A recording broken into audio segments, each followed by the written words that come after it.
the live sector has, like almost everything else, been left devastated by the ongoing coronavirus crisis.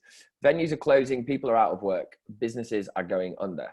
According to one estimate, 80% of UK music venues are under serious risk of permanent closure, and £900 million has been wiped from the 1.1 billion live sector this year.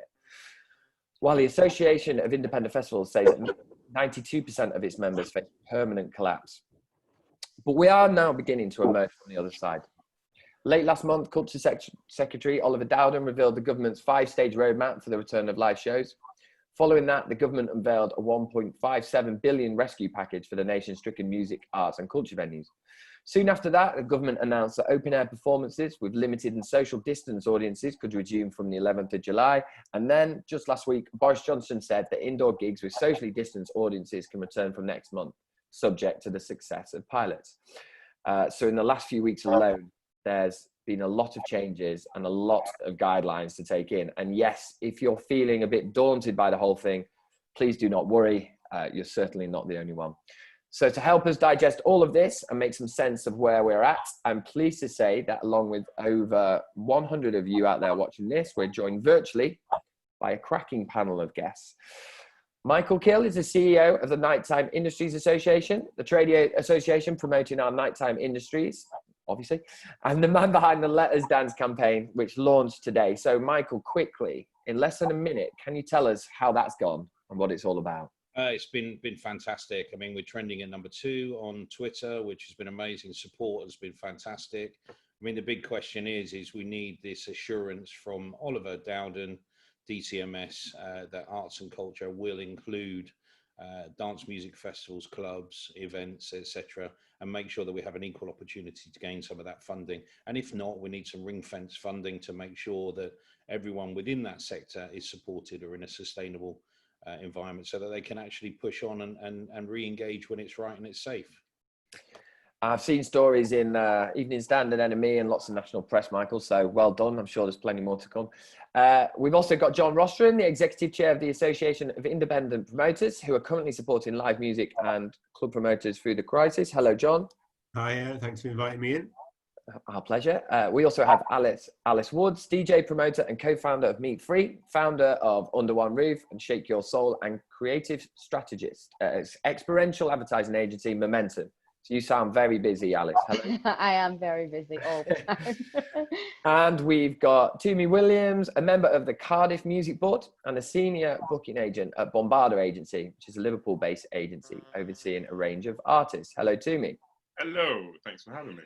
Thank you, everyone. And obviously, thank you to everyone who's tuned in. Tuned in is a pretty old school way to. Thanks for virtually joining us. Right, so let's get into it.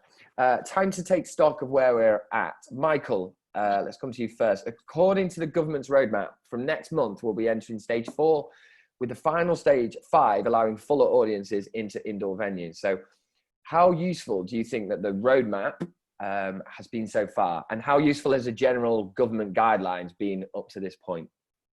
I mean, we've been actively part of the task force for events and entertainment, and we've battled through several sort of sways of this guidance. It is very frustrating. I understand from everyone that I've spoken to of recent, even with the roadmap as it is, the social distancing position is presenting an immense amount of issues. So, I mean, just taking into account that a lot of promoters that we speak to, festivals, you know, even event organizers, they're all sat there saying that, you know, they're only making their money, their actual profit in the last sort of 20-30% of their ticket sales. So when you're talking about a reduced capacity to a point that it's just comes way under your sort of viability line, your break even, you know, irrelevant of what the guidance says, that the fact of the matter is it's not workable. And that goes for clubs, electronic dance clubs, live music. It's all the same situation, and it's one of the biggest frustrations out there that we're trying to portray, or, you know, understand, get government to start to understand, because they're still not getting the fact that, irrelevant of whether it's a go, you know, with those measures in place, it's very, very difficult for people to re-engage the marketplace with some sort of financial viability. So, you know, the buck stops there really with guidance or regulations, however it is. The fact of the matter is social distancing is a big hurdle at the moment. But in the same respect, we want to open safely. So we don't want to open the doors and put anyone at risk. But in the same respect, you've got to realise that hurdle that is going to prevent people from stepping over the line and engaging with the market at the moment. Alice, as somebody who puts on club nights, I mean, we've all read the guidelines, but are you finding them easy to follow? Are you confident? Would you be confident to put on an event in the next couple of months with the government guidelines that we've currently got? No, in a word. And definitely the feeling amongst kind of the smaller promoters, like certainly in Manchester, is that people, it's kind of come back to what you said there before. It's like the guidelines are there, but the hurdles are still kind of we're unable to get past those at the minute. And a lot of clubs and promoters, we don't really want to come back as like a truncated version of ourselves, because what we do as promoters, especially kind of in the underground scene, is you want to create this really special environment. You want to create these really special experiences. And unfortunately, those things come from being close to, 200 other sweaty people and sharing a bottle of water with someone you've just met and all those kind of things. And I think we don't want to come back in, and excuse the terminology, but a more sanitized way, not in, actual sanitation. So I think it's kind of, the feeling is that until we can come back in a true version of ourselves, like, people don't really want to come back at all. I mean, everyone's dying to get back on a dance floor. And obviously, yes, outdoor events may be the way forward. And certainly within Manchester, there are people coming up with more innovative ways to do things. So there's the puffin box concept, that's starting soon, which is great. But that is, I think, something separate. It's a clubbing experience, but it's not a club, or as we kind of know it, essentially. Yeah, that's quite an interesting one. I don't think everyone will know about the puffin box. So what they've done is create a rave in a box experience where eight people can go in a box from 2 households or whatever, and there's like a central DJ, and the attendees are spreading these boxes around it to enforce social distancing. So it's an immersive rave experience, but social distancing. So people are being canny and coming up with clever ways. Yeah, it's a great idea. Things, of course. John, your organisation is in contact with hundreds of promoters, possibly thousands. What's the general feeling amongst them? Do they have what they need to start organising events? Well, I think Alice and Michael have captured both sides of the issue. Like Alice has really said, lots of promoters. So we represent lots of live music promoters, lots of club promoters, and they don't want to come back because, as Alice said, the spirit of what they do, the kind of things they put on, are about being up close and personal to the band or the DJ or each other, or sharing the water, as Alice said. And even if they did want to, they can't, because, well, as Michael explained, the economics of what they do don't work in a socially distant space. So the reduced capacity thing doesn't work because the margins are quite tight for all kinds of reasons. So you make your money, or it becomes viable in that last little bit of the, at the end of your sales. So those two things kind of come together to just mean that, unfortunately, really unfortunately for promoters, we're in a thing that we do where it just doesn't work, right? For both of those reasons. And that's a real problem. And it's really hard when you look elsewhere, because there's loads of other activities I can think of, like going to the pub, where the economics of it are just about working for some people. And you might want to go for a drink with one friend, and you can do that. So it might just about work for some different types of, or playing golf, as some people do. So yeah, but unfortunately for all that we represent, it just doesn't all add up. So we're kind of like singing from the same hymn sheet. What we're pushing for is that same thing, until such time as we can come back in, I think Alice used the word, the truest form, like for reasons of like creativity and what we do it for, mixed with the economic side of it. It's going to be some point quite in the future where the social distancing thing is either almost gone, or the level of protection that we need is almost reduced enough that we can do our best to try and fill our venue and put on the kind of nights that we're all about. Tumi, the situation, you're based in Wales, and the situation actually there is different than it is here in England. So I'm interested in what ways is it different, and what's the outlook like over there? I mean, for a start, we're like about a couple of weeks behind, I think, in terms of the progress getting back into normality, well, some sort of normality. It's a similar case. Sort of our pubs just opened last week, and again, you're not seeing. I think there's a lot of talk, behind doors that what's Cardiff City Centre going to look like, because I'm based in Cardiff, so I can actually speak about the city. About the city. It's looking dire. I mean, from a promoter point of view, I'm a musician as well, and being an agent, a couple of bands I work with have disbanded. They're just sort of looking at the situation at the moment and started doing solo projects and trying to find a way out of it. But to be honest with you, similar to what the guys have said, it's from what I've heard and what I've seen, most venues can't even open, and they're not even looking to do that until they can see it works, and as we are 2 weeks behind or a week behind England and the rest of the country, it's a case of, I guess, seeing what happens and trying to make sure.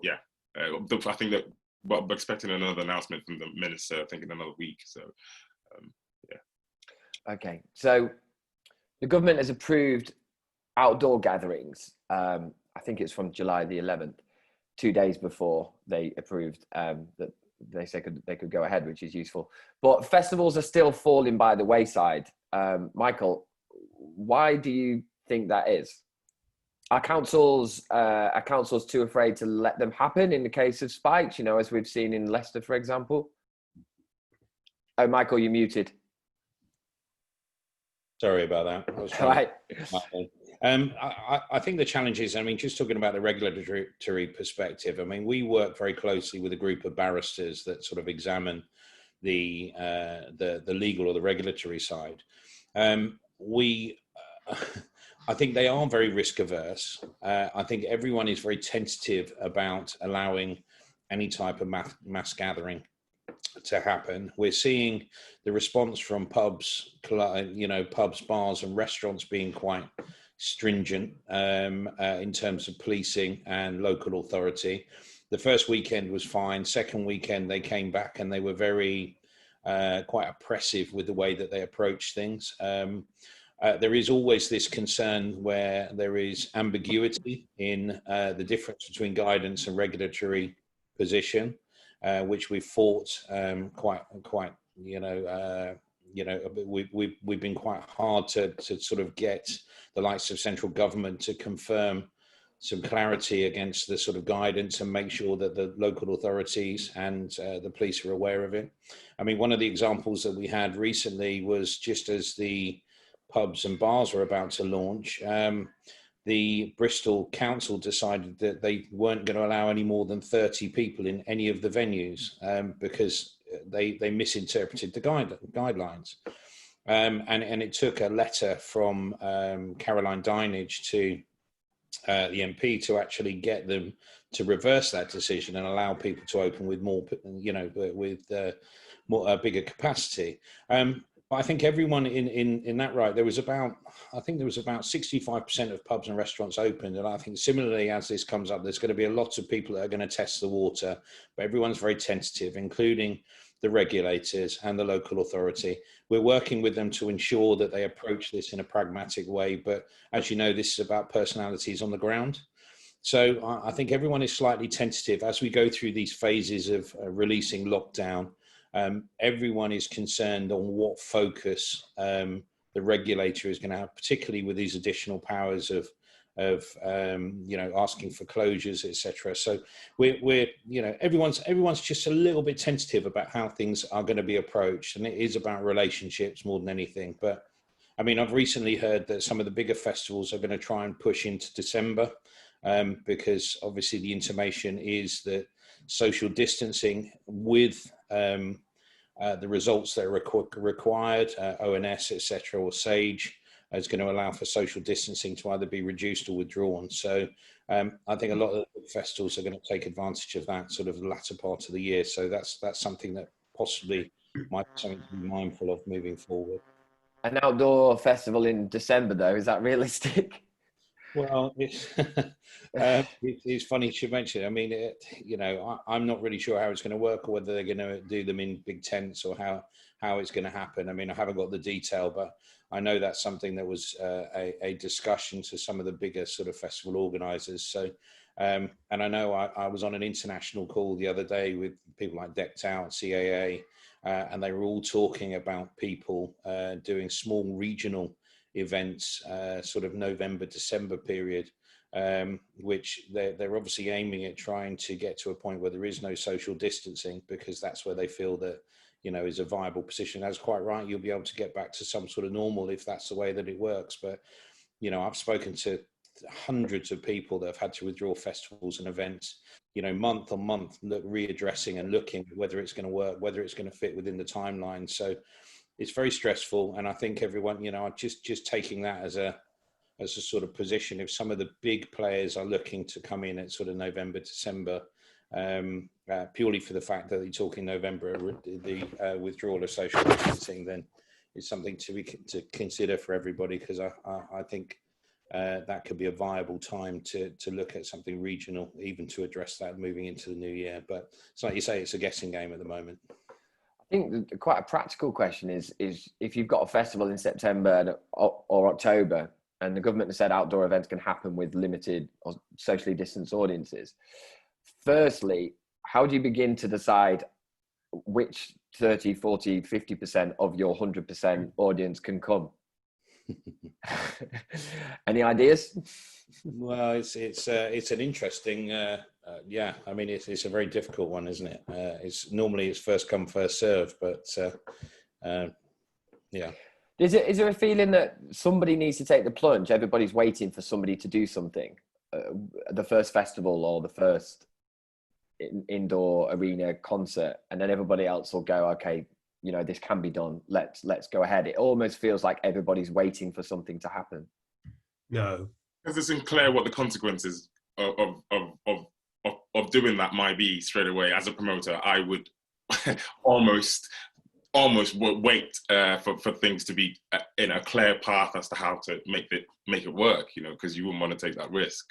But that's kind of because the government haven't actually, from where I'm standing anyway, it's unclear as to what the consequences if you do put 100 people, and we all know that there's a clear risk that you can increase a spike from that point, but it's unclear what if you do this, what's the consequences for the venue itself or for the promoter, because that would potentially keep people hesitant about actually doing anything.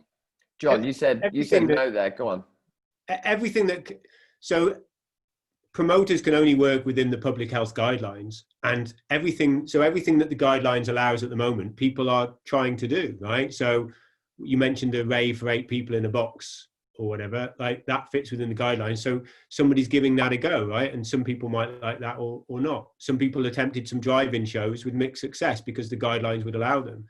People can only do what the health guidelines allow. The health guidelines do not allow anything like the kind of events that most of us here are here to, people watching put on and do. Yeah. And I'm going to disagree with Michael. We're not hearing from anyone in the sector that there'll be anything this year.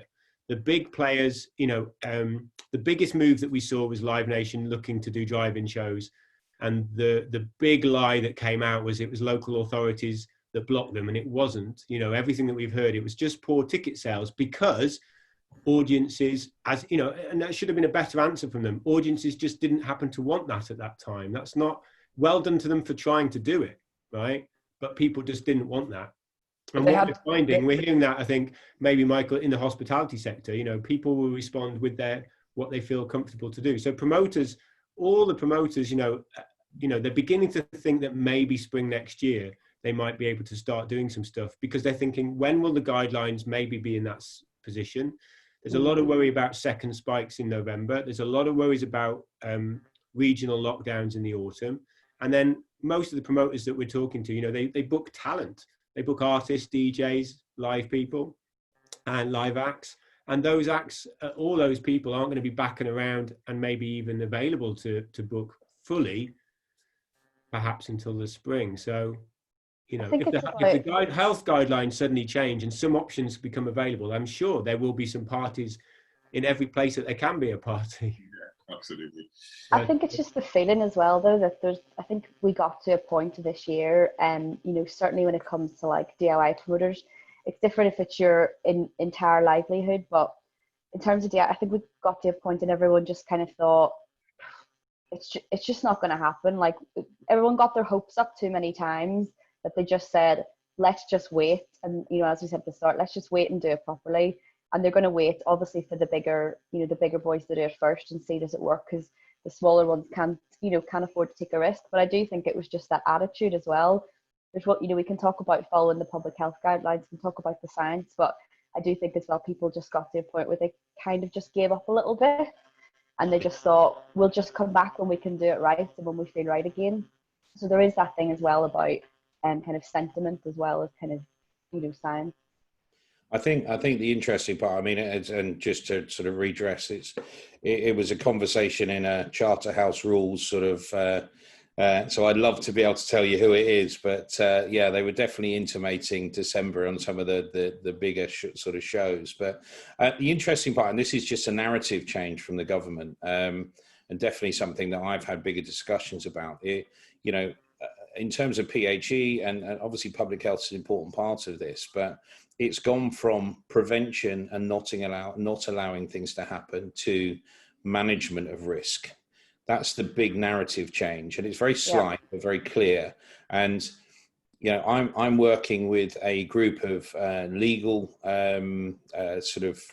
people and a group of operators, a range of operators who do live, who do festivals, etc., including Melvin Ben and these sort of, talking to the Institute of Epidemiology, talking to senior architects on different ways of operating and working different styles of events in a way that we can operate it safely, but ensure that one of the big things that we've been looking at is things like Switzerland, Czech Republic, all the different sort of international models which have sort of been coming through. Some that have sort of key pieces which are quite interesting, talking about disclaimers, talking about temperature checking on door, talking about the Israeli sort of temperature check system that's come out that was shoved under my nose a couple of weeks ago, and I had a look at, but I'm not quite sure of. And all of them, everyone receives them with a little bit of cynicism, but the big thing that we're trying to work towards is actually to drive the narrative, because I think the problem the government have is they're not experts in our field. So what they need is someone to say, look, even if it's wrong and we start the conversation, it's better than no conversation at all. And, both myself and John have had some strong debates and are trying to get to a point where we'd love to see, people being able to do events in a safe manner, but which are financially viable. And that's the aim of this. And we're working towards a potential 75% of capacity under a safe COVID environment in terms of layout, sedentary environment, dance floors, and all of those sort of things. So there's some really good work going on in the background, but being quite frank about it, there are no easy solutions. And at some point, you're going to have to compromise or come halfway, which quite rightly so is going to put you in a position where it's not going to be the natural experience that everyone has had for so many years. But to get us re-engaged at a point where we are financially viable, people can make that decision once they see that sort of outlay and way to move forward. But it's like you say, people are working on the background. It's not easy. Not everyone's going to like it. Not everyone's going to be able to look at it and it will work. But, we've got to push the narrative one way or another. Just to pause it, go on. Let's make a point to that. Yeah, yes, of course. It's just about, obviously those things are good, but it's the logistics of those as well. I mean, it's okay if you're like an O2 Arena, we did some research and it was like 75% of people said they would pay more if there was additional safety measures. So there is that, the public have an appetite to come back. But when I think about, putting all these extra things in place, so one of the nights that I run is called Under One Roof, and it's a night specifically for adults with learning disabilities. And there's one club in Manchester that I can do it in terms of accessibility. So it's like, if we can't even, if for the past 30 years of clubbing, we can't get more than one club in Manchester with a wheelchair access, how are we going to equip all these kind of backstreet clubs and things with sanitization chambers, or whatever it might be. So it's obviously good that these things are happening, but it's like, if we can't do that for the last 30 years for a big portion of the population, then how are we going to get to a point where we can do these kind of new additions? And I completely agree, Alice. And and we're looking at, it's not just about the measures; it's about the feasibility as well. So, it's not out of sight that we're just looking to create some sort of elitist, expensive environment. It's actually having a realistic environment that everyone can aspire to become part of. Yeah. So, I agree wholeheartedly. You're 100% right. 100%. That's very much, yeah, and that's very much parts of the conversation is saying, if we are going to come back, there will be probably some additional work and costs and things that people will have to take on. So is that not where we also want government to intervene in some ways, to whether that's through subsidies or bursaries or other measures to help the sector recover, so that that's not just coming onto the promoter and the venue and that really tight economic package. And like Alice said, also whilst doing that, we don't want to leave good work in terms of representation and access left behind, right? Not just on terms of financial, but all kinds of other ways in which you might be able to. We don't want those people left behind. So that's a lot of work, good work, that we don't want to stop. Just a couple of points. We're getting some questions coming in and some people asking things on the chat. Keep it coming. What we'll do is I won't stop to ask these questions. We'll save a period at the end and we'll do 5 or 10 minutes and we'll pose all the questions that the participants, the viewers are asking. So please do keep banging stuff on the chat and on the Q&A section, and we'll ask at the end. We just ran a poll, actually. I did manage to do it while you were talking there. Well done. So do you expect full audiences to return this year? So 64% have voted no. Wow. So 23 said yes, 14% said unsure. So that's quite heavily in the no camp. So there you go, positive outlook. That chimes with we just run a big promoters survey. It's still open, actually. Yes, you have. Association of Independent Promoters. And there was I can't remember the figures exactly, but there was a sense of maybe something over the winter, but the strongest was the spring. That was where people were sort of thinking. But the scary bit, there was some people who thought August, but the scary bit was there was 7% who said summer next year. Right. And and you've got to think about all that spread, and hopefully someone in the winter or spring will be right. Yeah. Well, somebody will be right. Somebody will be right. Somebody will be right. Okay, so moving on. So we know that the government are trialling reduced capacity indoor events. But there's been a lot of talk already of financial viability. So we know from the promoters we talked to at Skiddle that you have to reach, 60, 70% capacity just to break even. And as somebody mentioned earlier, the kind of little cream on top there is where you start to make some money. So reduced capacity, how can promoters, venues make it work, and can it work? I'm guessing that there's going to be a lot of shaking heads here. Well, actually, to be positive about one thing, I think that, when I think about the nights we put on, we are flying in DJs from, I knew that cat was going to make an appearance at one point. We're flying in DJs from, usually Europe, paying quite big money for headliners. So there is one kind of potential positive thing in that, there's more of a focus on local DJs and local talent, and people kind of accept that you're not going to get kind of the big names, and actually by paying less because you're not paying for travel accommodation and you're probably just paying a smaller fee, you can maybe, if people have enough trust in your night, kind of keep the ticket price the same. And that's one way to kind of balance it out, and also has a positive kind of other outcome as well. Michael, John, I know when we spoke about this in kind of the pre-webinar chat, it didn't get heated, but it got lively.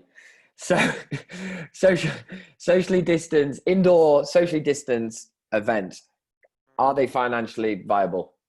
No. Broadly no. Broadly no. But like Alice was saying, but there are exceptions. And I think and there will be exceptions. So two things I can think of in particular. There will be a desire for an artist to want to perform somewhere and just get back. And there'll be an audience that want to get back despite whatever limitations, and a venue and a promoter, and they will find a way to make it happen, right? And there will be, and we've already seen some, like Laura Marling at Union Chapel is, you know, one that's been set. Nick Cave is on tonight, right? There'll be things that happen because there'll be a will. But is that representative of how we all normally book our artists and promote them and the deals we do? No.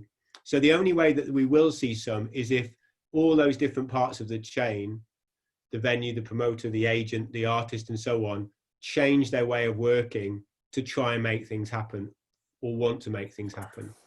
The more change that we see, so as our sector exists right now, it really limits the ability for us to return. The more changes that there are, the more events that we could see. And that includes, maybe reacting to, I mean, like Boris announced that we could all reopen in 2 weeks, right? Our sector broadly doesn't work like that. But there will be some events because some people make it happen. So we'll need to see sort of some huge changes to be able to put on shows at some level. So it's kind of down to everybody within the ecosystem. Can I just make a statement and say that I agree with John? Whoa! The only thing that and me and John have some fruitful debate, trust me, but good. The only thing that I would sort of intercede and say, and this is something that we kind of do agree on, there are some models out there that work where you have a live experience early doors and a club experience late doors, which kind of bucks the trend for the sort of position, because the feedback we've had from some of those businesses is they are at times heavily reliant on the club sessions to ensure that they have the level of revenue so that they can sustain their businesses. But with the club sessions obviously being not allowed at the moment in their current guise, and live potentially coming in but with a moderated capacity, a lot of those have decided not to sort of take up that mantle and move forward. So I think one of the things that we've kind of all seem to have got across to the government is the way that they categorize things is with a lack of understanding of our industry as a whole. Whether you're live, nightclub, live and club experience, there are so many sort of variations. Whether you're an event space, but you put on live, conferences, photography, there are so many different sort of variations, but they kind of work symbiotically, which I think they haven't taken account of. And one of the other big things that I think they really need to consider, just to bring it up, is the seasonal challenges. When you talk about these things like, freshers, Halloween, Christmas, a lot of these businesses, if they do not make the money towards the end of this year to see them through January, February potentially, and I know different businesses have different models with different sort of volumes of people, but there are going to be some big challenges early next year, and that's quite a considerable concern, because that then impacts not only the venue gets impacted with increased cost of staff, increased cost of operation. At some point that's going to get passed down, and I'm sure the promoters, with the best will in the world, are going to see some challenging sort of price structures, and then ultimately it's going to be passed down to the consumer at some point, which is a big concern. So there's some things just to have a think about, but particularly over the next sort of couple of months, and whether we are or are not going to re-engage with the market at a position which is viable. And there's just to follow, Michael's spot on. And the other thing about students is really important. Those student towns and cities might not be student towns and cities this autumn. And so your potential numbers have all changed. But also you might live somewhere where the students normally don't come, they leave, and actually they'll all be sitting at home. And there might be these new opportunities in places you hadn't thought of. One of the most hard-hit people, bizarrely, through all of this is universities. Universities are all facing colossal debts because people are going to delay going to university. They're all studying at home and so on and so forth. So, just go on, mate. Sorry. That's it. No, I was just saying, I mean, my job before I took this on, I was a commercial director of a student union in Norwich. We had a 5,000 capacity live and sort of multi-purpose space. And they are absolutely catastrophically in trouble. You know, they're looking for the university to prop them up. And, you know, there's a very intricate sort of social enterprise sort of position that student unions take. And it's, you know, it's devastating at the moment. They've got no way of making money. They've got the grant that comes in is just not enough. The university prop-up's not enough. And they're, you know, I'm talking to, you know, 5 or 6 universities that I had a relationship before up and down the country, and they're in an absolute horrendous position. I mean, my son goes to Oxford, Brookes, and you know, he's not going back until, you know, potentially not even going back in September. So, you know, when you think about that and the economics around students not re-engaging, that's a really big concern, particularly for those towns that are, you know, focused on students. Oxford, Cambridge, Nottingham, Bristol, all of these places, there's going to be some challenging times. And even when things start getting back, you know, into normality, people are still going to have that fear. A lot of students are still going to have that fear of going out. There's going to be possibly a slow rise in attendees over time, rather than your automatic, oh yeah, we can all, you know, go back out partying, but that's not going to happen. It's just going to be I would sort of predict a slow rise in that. People might want to do it in, you know, in initial state, but I'd imagine. Tumi, Alice suggested there that what we might see is that music scenes become localized or regionalized. I was wondering, as somebody who represents artists, if you're starting to see more bookings coming in that are reflecting that, but also Alice is suggesting that artists are going to have to look to charge less in terms of fees. As somebody who represents artists, is that the reality now? Is that what you're seeing? I know you probably don't want to come in and... just not necessarily that artists should lower their fees, but just generally, if an artist is local, it's going to cost you less. Yeah, okay. Essentially. This is true. Yeah. So what that potentially means then is you probably wouldn't get any artists going to different towns. You just, you know, you play in your town, which is probably the wisest thing to do in terms of stepping back in, because you've got your local supporters to help pick things back up. But what I'm finding is a lot of artists and bands are eager. I'm getting the sort of mixed vibe depending on the style of the project. I'm finding artists are checking in and going, have you know, what's happening? Have you got any news, any plans? You know, do you know of any venues? And I'm actually spoken to a couple of venues in North Wales, for instance, who were looking to put on a couple of bands, and we started the conversation about 3 weeks ago. And when the guidelines came through from the government, they got back in touch and said, you know, what brass instruments and singers, we need an 8-meter gap between, you know, and on stage as well, they have to face opposite directions. When you've got a band that can only operate with a 9-piece band, you know, that automatically makes it. And with that as well, you've got members of the band who might have different illnesses and whatnot, because they, you know, are not one to, you know, until everything is 100% certain, which, you know, we wouldn't be until maybe we got a vaccine, but that they can actually go out. So even the artists, some artists are saying, well, no, not yet, because it's not worth me charging less and risk my life. So you're also getting that side of things, which, yeah, you know, impacting everyone. But as you say, Alice, you know, and John as well, I sort of agree with everyone in the sense that we all have to work together. And I guess it wouldn't, some opportunities might not work for certain artists, but, you know, work better for certain artists. And yeah, it's just that you just can't sort of tell. So we ran our second poll. Are reduced capacity shows financially viable? 73% have said no. So there we go. Interesting. Positive outcome. Yeah, I know, another positive outcome. There will be some positivity at some point, I promise. So it's positive that there's like clearly consensus, like everybody's feeling the same, right? About it, and we're not 52-48, because imagine if you got that result, right? Right, yeah. So that's part of what we then need to, Michael spends a lot of time doing, and I spend time doing in particular, but we're lobbying government and arts councils and funders to say, look, we really want to open, but we can't, and we don't think it'll be for a while, and therefore we need help to get to that point in the future? You know, because we're all agreed, right? Well, 73% of us are agreed. Yeah, and but another positive thing is everybody's absolutely busting to get out. So, okay, right. 27%, maybe they're out somewhere. Let's talk about venues. So hundreds are currently at risk across the UK. I think the Music Venue Trust has estimated that it was over 500, but they've raised a load of money. So it's over 400 grassroots venues face permanent closure.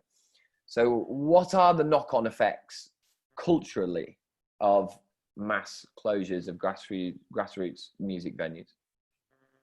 I think someone mentioned earlier about that sort of stage from your bedroom artist all the way to your grassroots venue to stadium.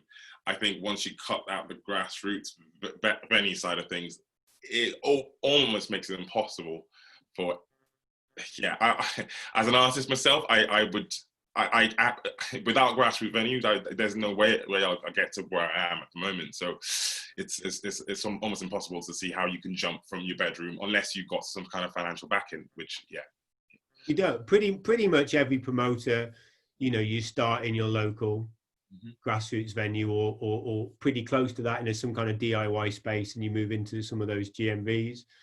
You know, the last set of data that looked at people that headlined arenas in the UK, 11 out of so there was 19 acts that had, you know, for that year had made their debut, had got to an arena level, right? And of those, 11 of the 19 had gone on journeys from the grassroots to the arena. Some people just arrive at arena, like you're on a TV show and boom, you have a big audience. But most acts don't. They start small and they get bigger.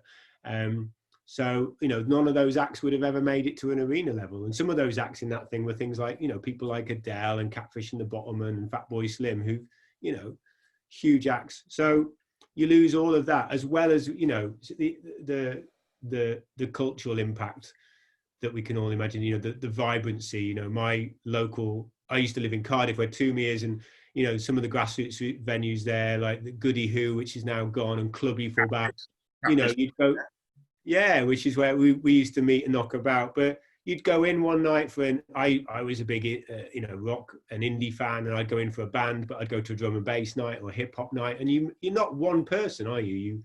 You're all these different people. I liked, you know, soft rock as much as I like drum and bass, right? And that's what you get in those spaces, and that's how you find those things and become those people. So, you know, we need every single one of those grassroots music venues to remain. Yeah, I think especially, you know, the cultural element's so important, because as we all know, like, these small venues are the places that you grow up in. It's the places that you, like, learn how to interact with people, you learn social skills, you meet your friends there.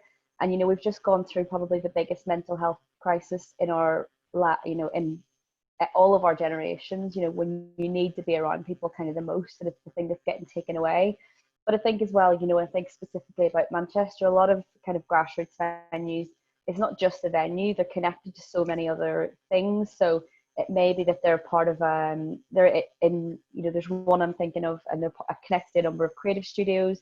You know, there used to be a radio station in the same place. So it's, once that venue goes, then those artists have no, you know, visual artists have no place to go. Something else closes down, something else closes down. So it's a knock-on effect as well. They are obviously hugely important. You know, I think obviously the DJ world of how people come up and, you know, on that career ladder or trajectory, whatever it might be. But for me, it is that cultural aspect more than anything. And then once those spaces go, it's like, where do the people go, and where does that creativity get?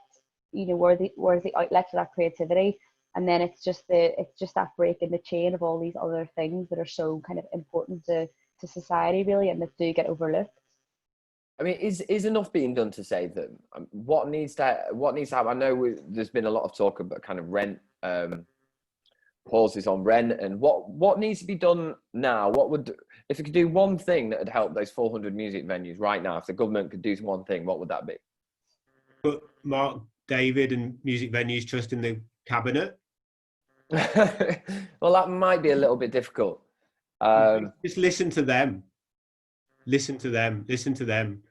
You know, I mean, they've got the, you know, they would give you the correct answer, which is definitely something around, I'm looking at Michael, about rent. They'd need that Yeah. Rent break, yeah. Probably to give them that money as well, right? Give them the money that they need.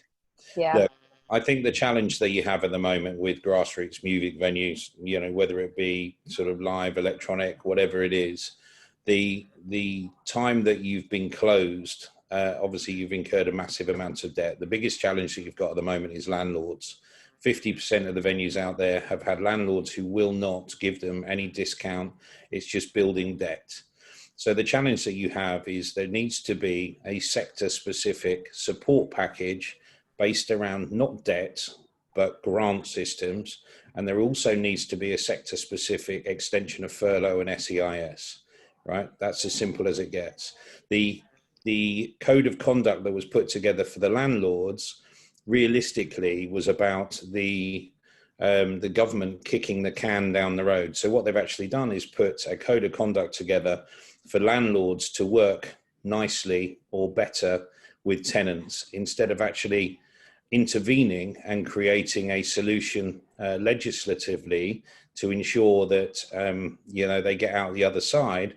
All they've really done is just compounded the problem, because as each quarter goes by, there's more debt incurred. We're now in a position where we're being asked to open with that debt heavily weighing down on us, whether people have taken C-bills or bounce back loan. And they're in a position where they're in debt and we're being asked to open at a reduced capacity, which potentially is going to compile the debt. So the challenge is the fact that the government needs to step in and give sector-specific support. I mean, it's all well and good doing the 15% sort of, you know, the VAT position in terms of the saving, but if you're not open, you know, that has no, you know, that doesn't help anybody. And if we're not open by September, October, where we're expected to put 10% in September and 20% in October with no revenue, they're going to just make people redundant. So you're not only going to have a lot of people who are going to be made redundant from the sector, but you're also going to have businesses that are then going to look at not only the costs of trying to reinvent a position of COVID safe, but also have to re-employ most of their staff again. So there's some massive challenges there. It's been communicated. Myself and Mark Davids have had huge says within ministerial meetings on this, and we've put it across. We can't be any clearer. We've written till we're blue in the face. It needs to be addressed. That's why things like the Let Us Dance campaign and Let the Music campaigns are so important, because it just lifts the profile and the plight of the position across different sectors. And that's the biggest challenge. I mean, it needs to be addressed. It needs to be addressed sooner rather than later, because as we saw, I mean, you know, the Manchester venues for the Deaf Institute and Gorillas, you know, we nearly lost those. I mean, one of our members stepped in, Tokyo Industries, and purchased them with a bit of help from everyone sort of corralling people. So, you know, we've got to a point where we are starting to save some of these venues, but at some point we're going to run out of options, and we need the government to intervene and try and do something to create a sustainable environment, or give us some clarity, some safe environments to be able to reopen, which are viable. That's the only way that we can do this. And to keep it in theme with them, you know, the Let Us Dance campaign today, you know, if those spaces go, people don't stop dancing. You just push them out, and you'll have more illegal raves, more illegal activity. And although I'm sure some of us, all of us, have been to some great events like that, you then get into dangerous spaces, right? And dangerous places. The whole point of these buildings is they're licensed and they're controlled and they're managed, and the health and safety is there. People aren't going to stop dancing. They're not going to want to stop live music. So you need to give them the spaces for them to operate. Otherwise, you push them into a place, and that's going to be a bigger concern for you as a government in terms of health, safety, protection of people, as well as the economic benefit. So talking nightclubs specifically, I mean, when Boris Johnson announced the reopening of indoor events next month, he also said that it's been said that nightclubs specifically would remain closed. So is that fair? And what is to stop a promoter just putting on a club night in a gig venue next month? Isn't that just what's going to happen? The problem you have is, and we've just reiterated, is the social distancing would probably stop it anyway. I mean, we're already seeing Oh, where do I start? So the nightclub situation, when we first started with the pubs and bars reopening, a lot of people were saying, listen, I'm just going to convert my nightclub into a glorified big pub. Heaven in London converted into the biggest LGBT pub in the country. Jeremy Joseph laughing his head off on the phone to me saying, I'm going to make a massive pub. We'll see how funny this is. And off he went in his little booze. So, you know, everyone's tried to do this, but there are regulators up and down the country who've been trying to close those venues, because what they're saying is, because you're a nightclub and nightclubs have been excluded, you're not allowed to operate as a nightclub, even though your premise of your experience is a pub. So we've had to weigh in quite strong. I mean, I probably handle about 10 of those a week. And the thing is under nightclub classification on planning, it's a sui generis planning position. So it means that they can't act as anything else. So the only thing that the police or the local authority can do is report you to the planning office. And the planning office are under instruction not to do anything anyway. So the police have no remit, because a premises license doesn't say that you're a nightclub it just highlights the activity that you will take place in terms of licensing. So in terms of it being fair or unfair, I think there's plenty of people that are going to give it a go. I know of about 4 or 5 of them that are going to try it. But, you know, I think they're going to get, you know, quickly sort of set upon in terms of the premise. And this is where this categorization sort of falls apart for government. They're all over the place. I mean, from Oliver Dowden explaining a music experience as a recital, and it killed me, to be honest with you. Michael, what's your understanding of the reasons that nightclubs are being singled out? Is it the nature of dance music? Is it the dancing itself? There's been some talk of the loudness of music. It just seems odd that you couldn't have one singular DJ on a stage, but you could have a band of 6 or 7 people. Well, I'm going to be honest. When I saw the retail sector opening and the queue at Primark, it did look like, if we'd have darkened the mood down, it could have been a nightclub, to be fair. We are battling with the reasoning. A lot of it is down to enclosed space. A lot of it is down to noise. A lot of it down to public behaviour or consumer behaviour, which is one of the biggest challenges. And obviously the environments. I mean, ventilation is a massive part of it. I mean, we're just going through the process at the moment, but I mean, you couldn't couple 2 things so differently, isn't it? Soft play areas and nightclubs. Sounds like for a night out, that does, doesn't it? So my local soft play area where I take my little boy, there is actually a little rave section. It's open though. There you go. Yeah. I mean, just to be clear, the problem with loud music is that it encourages you, therefore have to shout.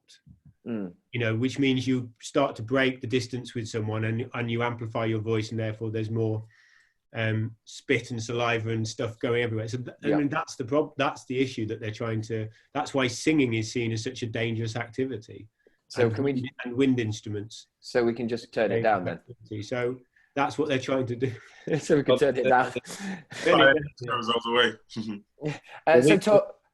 Sorry, I'm just conscious that we're coming into the last 10 minutes. So I just want to talk a bit about testing. There's some that are saying that the only way to reopen fully is to either for us to find a vaccine, which obviously is easier said than done. Come on, Oxford, or introduce testing pre-event. So you'd buy a ticket, or you might have to test at home before you're allowed to buy a ticket. So is testing attendees pre-event, is that realistic? How might that work? Can I just, I'm going to turn out. I work with a company called BioServe, who do the antibody testing. They also do all the HIV testing for the world.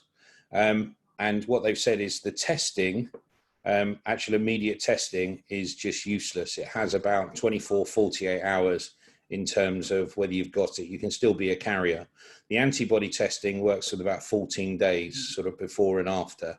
But it's a blood test, and the test will not, the PHE do not trust individuals to carry out a blood test and then upload the results themselves. Hence the reason why the antibody testing that's out there has not been agreed and been allowed to happen. So that's the premise of the discussion I've had with BioServe, who have got the patent for this this testing mechanism, but I don't know what PHEs. I mean, I can understand where the issues are with PHE, because if you want to go out, you're just going to make it up, aren't you? If there's no way around it. But it's, I mean, I've done the test, and it's similar to a diabetic prick finger test, where you just you do your blood, and then it tells you straight away if you have got the antibodies. But all of them have got flaws, is what the challenge. I think that's 96% accurate. We're just running a poll, actually. Do you see pre-event virus testing becoming the norm? And it's currently, yes is 38%, 35, 36, 35. No is 65. So the majority do not think that pre-event virus testing will become the norm. Good. That saves us a bit of an effort. I mean, I think it will for a while, but for a lot of promoters, it goes back to what I said before. You need quite a lot of things in the industry to change to allow it to work. Like, you book artists. I mean, you run your whole nights based on advanced ticket sales, which obviously, and quite often you're working many, many months in advance, as well as, like, from a venue perspective, you've got to think about staffing and so on, which you can't do if people are, that test will only be active for like a short period of time, a week or 2 weeks. So the whole ecosystem would need to change again to allow that to happen, to work on the basis of, we can buy our tickets last minute and we don't know what our numbers are going to be, and trying to make that work. And so I think for some people and some events, if you run a regular Friday night club night, that might, where you've got a genuine, regular footfall, that might work really well. But once you start moving to booking talent, you need other people to change what they do to enable us to get to that point where it might work. But Melvin Ben was recommending it for festivals, and it just makes no sense. Who wants to know how many people come to their festival the week before? Yeah. You can't book a wedding on the basis that, I don't know, whatever they've got this, we're going to put all our tickets on sale on the Monday before. Yeah. I mean, I could potentially see like the temperature check could reduce that anxiety and because it's instant and it's at the door, because if you test before you leave the house, you can get it before you get to the venue. So I kind of think that maybe because you've seen barbers are doing it now, before you step in, you get your temperature checked. The NHS are doing it before you step in. Yeah, I had one actually. I went to a restaurant in London and everybody coming in got checked. Which, I mean, you'd be gutted if you drove 5 hours to get to a festival and got turned away, wouldn't you? Oh dear. The worst bit about it is if you're rushing for a bus or something, you're overheated after. Yeah, exactly. Well, yeah, you're carrying a wheelbarrow full. Yeah. Or it's winter, where you've got layers on and you're pretty warm. Or if you've got a festival in December, Michael, you might be freezing. Oh, that's why it is, Michael. Get in anyway. Yeah. Or you get people who have pre-party, get themselves ready and do whatever, and their temperature's up and they're actually okay. But ice pack just before entry. That'll teach them. So right, we're talking about technology. So quickly, live streaming. Now, tens of millions have been raised in the last few months, mainly for charities and good causes, which is obviously brilliant. But is it a viable revenue model for artists? I know somebody mentioned Laura Marling earlier, who did very well out of it. Presumably, it's only viable if you're a bigger artist. I just don't think it's viable in terms of artist to fan. I think there's more viability in terms of a brand, actually like a brand sponsored event. I can't really see too many fans. It's maybe a bit different for me. I think about DJ live streams, which is quite a normal part of DJ culture anyway. If you look at like Boiler Room, whatever it might be, that's something that people tune into, and we're accustomed to that being free. Okay, you can watch like Glastonbury on the BBC or whatever, but I don't think kind of live music has quite the same kind of level of live streaming that DJ culture does anyway. So I think it requires quite a big behaviour change for people to feel like they can get value for money. So for me, it's maybe more an opportunity for brands to use that as a vehicle who are trying to engage consumers, so the artist makes money via that way rather than the fans of the artist. I think that it is a real opportunity for some people, but I also just think it depends on Like if you go and see a big act, if you go and see Muse at a stadium, that show is pretty much scripted. You know, like they know, you know, they don't improvise for all kinds of reasons, pyrotechnics and different things and timing, and they have screens and cameras there already. So why not stream those big shows? Because they already feel like that. And I have to say personally, not picking on Muse, but in a large show, it's quite hard to have your experience is quite different and quite reduced. And there might be really good reasons in terms of the environment why Muse might choose to just do one show in one location in the country, but let everybody in. The demand is also there. They can sell that arena out, that stadium out many times over. But grassroots venues and clubs, you know, it's all about, I mean, those acts are raw. They're learning their trade. They're working it out. The DJs are responding to the crowd. It's not scripted, right? It's all about the thing. And the whole experience, like Alice said, is about being in those spaces. So broadly speaking, you can't begin to replicate that. There might be exceptions. And this period might be why the exception is, where there is a really exciting new band that are going to play Sin City in Swansea, but for various reasons you can't get there. Maybe your temperature's gone up. Maybe your partner's ill. Maybe you're just a bit worried about going out, and maybe there might be something that allows a mixed blended opportunity for the people who can make it to go and the people who can't to go. But everyone would have to work together to still make that work for the venue and the promoter and the artist and the audience. But in the long term, people want to be in Sin City and Swansea. That's what it's all about, right? That's, you want to be in there with other people. Yeah, it's collective experience. So I'm aware that we've gone 1 minute over, so I'm going to do some quick fire questions just at the end. It's either a yes or a no. So do you feel that the thirst for virtual events is already beginning to wane? No. Yes, as they are at the moment. No, yes. In their current form, yes. Tumi? Yes, absolutely. Yeah. Okay. All right. Good. That's sorted. So we just have to, right at the end, talk about e-gaming. So Travis Scott smashed records with a performance in Fortnite, and Minecraft held a virtual festival with hundreds of performers. So, and the audience numbers are astounding. So we can do another quick fire round here because it's kind of the same thing with virtual experiences. Are video games the future of live music? No.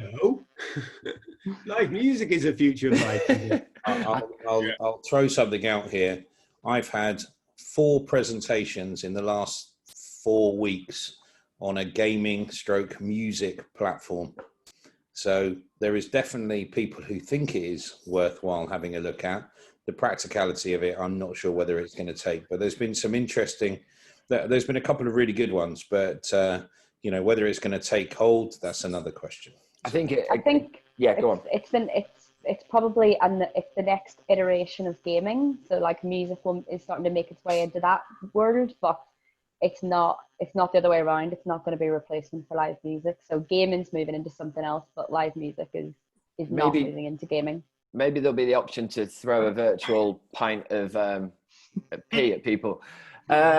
So right, let's go. Let's just go into the Q&A. We've got some questions here. You know what you've missed about live, David, is throwing bottles at people. Yeah. or being thrown out just to smell people. Okay, all right, enough of that.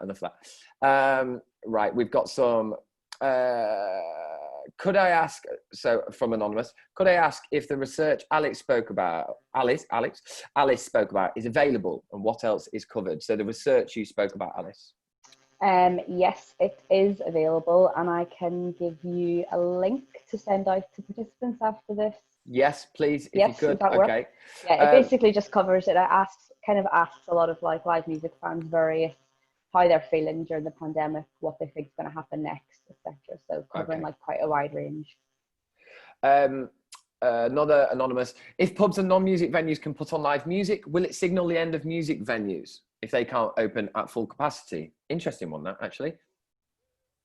I don't think it will. I think there are a lot of sort of dual purpose sites already anyway. So, I mean, I know the long conversation I had with Mark Davids was there are a lot of sort of multi-purpose pubs that are live music venues that, and then there are purpose sort of not purpose built, but purpose orientated live venues. So I think there are those out there at the moment. I don't think you're ever going to get rid of live venues, and definitely not for the want of trying and making sure that the government doesn't leave anyone out to dry anyway. Gary has asked if streaming with a paywall is financially viable. I think we covered that one, Gary. Benjamin has asked a similar question, actually. Is the market willing to pay a few quid for a couple of hours of content when everyone else has been doing it for free? I think we kind of covered that one as well. Yeah, there are examples. You know, Daniel Kitson is a comedian, but he ran a tour during lockdown, and you know, he changed the capacity of each night. Even though he was doing it from his home, he changed the capacity every night based on the venue that he would have been going to. And they all sold out in a minute, and he did a little live intro and did the thing, and it worked really well. But, you know, you have to really think about what you're trying to do at this time and what you're up against. Martin Murray. So since the start of lockdown, I've been very vocal predicting the return of illegal raves. If all legal means of entertainment is removed, the only alternative is illegal. So he goes on to say that basically the authorities do not place enough value on nightclubs. So we must get all authorities to understand the value of our industry and to understand the broad spectrum of entertainment we offer, which kind of feeds exactly into the campaign you've just launched today, Michael. Yeah, it does. I mean, look, I think, and I'm going to say this in the kindest of terms, in some respects, nightclubs, clubs, dance music are the sort of poorer, lesser brother in terms of the government a lot of the time. And you know, we need to bring it, you know, arts and culture, it forms a massive part of arts and culture, and it needs to be recognised. We've got to get past this classical sense of arts and culture. You know, live music venues, live music, electronic music, recorded music, all of it is an art form in its own right, and it should be treated in the same manner. And that's what we're asking. So it's not about taking away from anyone. It's just fair access is what we're talking about. So I don't think that's an unreasonable ask. So just the last one here then from David. Shane and David have asked a similar thing about artist fees. Talking about artist fees, don't you think bigger artists should also lower their rates for the scene's sake? If everyone is making less money, I don't see why very well paid artists wouldn't accept getting paid less until everything goes back to normal. Will large artists accept lesser fees to get the industry going again? What are our thoughts on that? Last question. Supply and demand, so Yeah, I think they will. Yeah, I think they will, because everyone's itching and it got that urge to go back playing out live. So, and if it's something they genuinely enjoy, then they probably would, I think. Okay, great. Now we're 7 minutes over, I think. Sorry. So, yeah, I think we've covered some ground there. There's so much more we could talk about, but I'm afraid we've got to draw to a close. So thank you to our guests, and thank you to everyone who's joined us and answered the polls and asked questions. Thank you very much. We hope that was useful and informative. Stay safe and stay well, and we'll see you next time. Thank you. Bye. Thank you. Thank you, everybody. Thank you. Bye. Thank you. Bye.